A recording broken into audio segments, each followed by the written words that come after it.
Cores azul non é poesía, aínda que tampouco é narrativa, é prosa, poes. Tres viaxes, é unha novela dividida en tres viaxes, unha viaxe por Centroamérica, unha viaxe pola India e unha viaxe de retorno a Galiza. Do obsequio sentido, do desposorio dos teus dedos aos loureiros dunha árbore en Bagua, chegaches as poses dun arboá e os estorbos das cervicais. Navegante, e creo no teu pesar, os teus ollos transformaron para ti o que observaron. Houbo, nun século, un día que durou moitos séculos. A túa quenda golpeaches balaustradas dun almorzo ao verte pasar. Lembraches o sono dunha viaxe sen descanso e marchaches demandando o dito anteriormente bendito. Turbou o día o bulicio de vapores volcánicos e o caciquil encontro de deidades con mestres. Amencido bosque, choraron pedras a medida que os vestidos tornaban tons vegetais con adornos de alabastro aldaxados por outros soles. Emires con trones de bambú, o báculo de cedro pausaron a espesura da túa voz e cubriron, cada 10 minutos, os suaves depenados berros. Os primeiros disparos visibles de torrente abrasador encolleron os tesouros vistos durante a ascensión. Poderoso exército en marcha, inmóvil por instantes, sucumbiron ante a excitación de ventos e a conquista do xofre. Loitaches por trabar a amizade coa borraxeira ás túas costas, escudando nos perigos de vigos e fantasmas, mas apenas puideches barallar a tormenta calada que se tendía ante ti.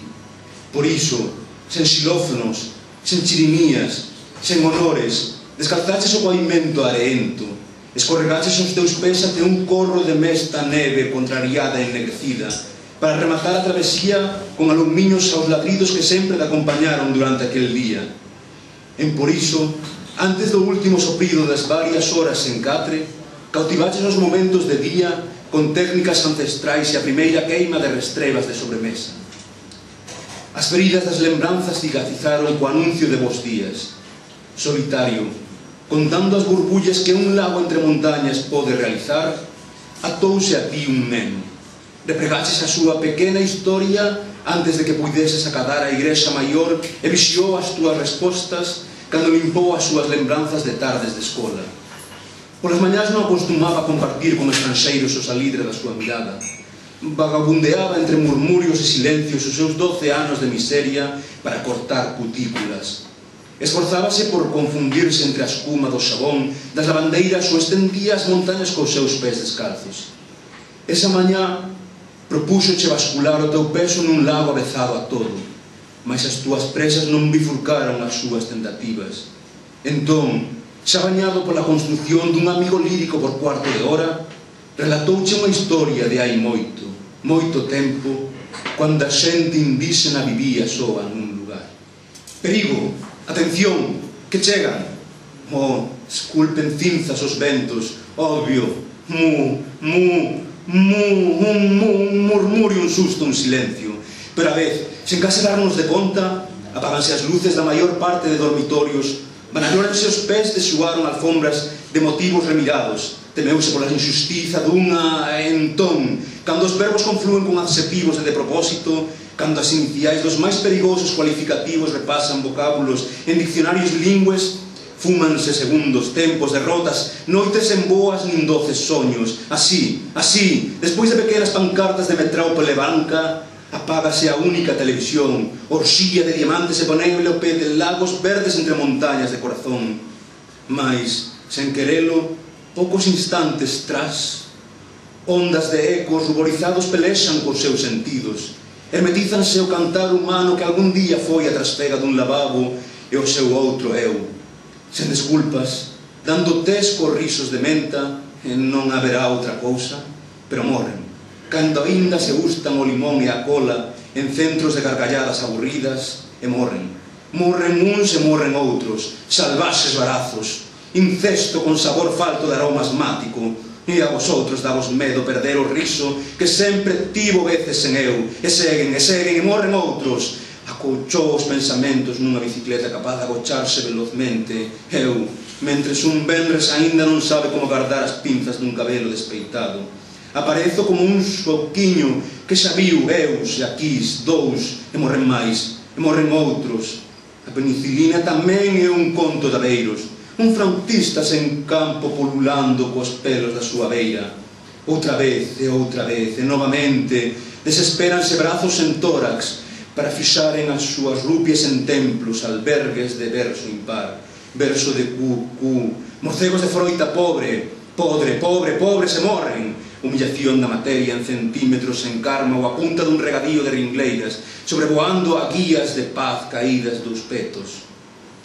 É outro día, e hoxe xa non pensas nos valores nin nas representacións abstractas da morte.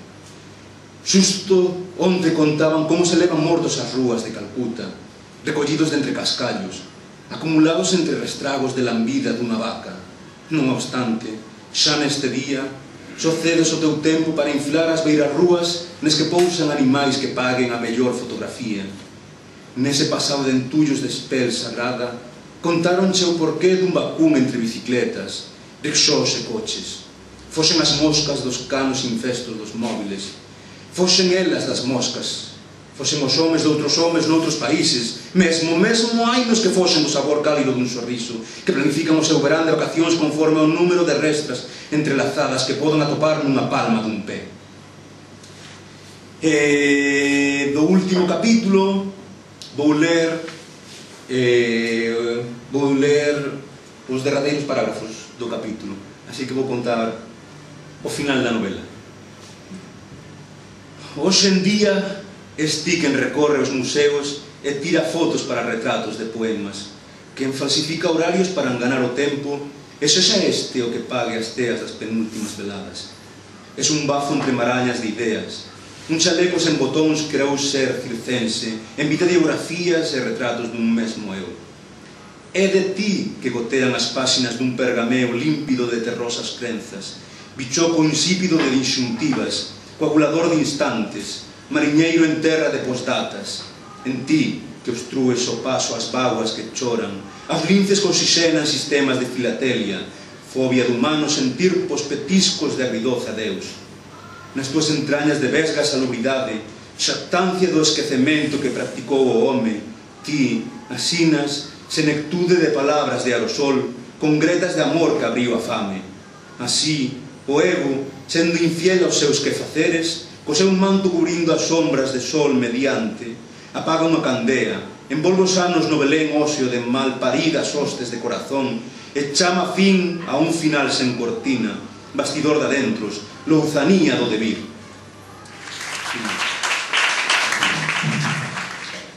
Un novo mundo porfiaba no que a liberdade non fora unha desculpa para non vivila 1000 veces feita. Unha cómoda derrota, índose polo funil abaixo, debusado nun caderno dun colexio de monxas, onde as tradicións son perennes, e o ollo de Deus un sol triangular que quenta as mans dos que rezan, e tece unha coroa de dagas perfectas que se cravan solemnes desde un fio de papel caendo en riba dun enferro que navega coas súas mans polo seu corpo ata o naufraxio, nunha barca chea de deuses para regalarllos a morte que, ansiosa por recibilos, cos seus dedos adorna a súa fronte e esboza na palma da súa man unha áncora e unha rede chea de sortes. Il, escravo do seu destino, ponse nos seus brazos para que o durma mentras o vai loitando, a súa alma obedece, refresada no argazo que leva a auga baixo ela, un torbellino baixe a vida toda na corrente, non serve máis que o tacto, planeando nesta illa deserta, no medio das súas pernas, habitadas por prateados peixes. Gracias.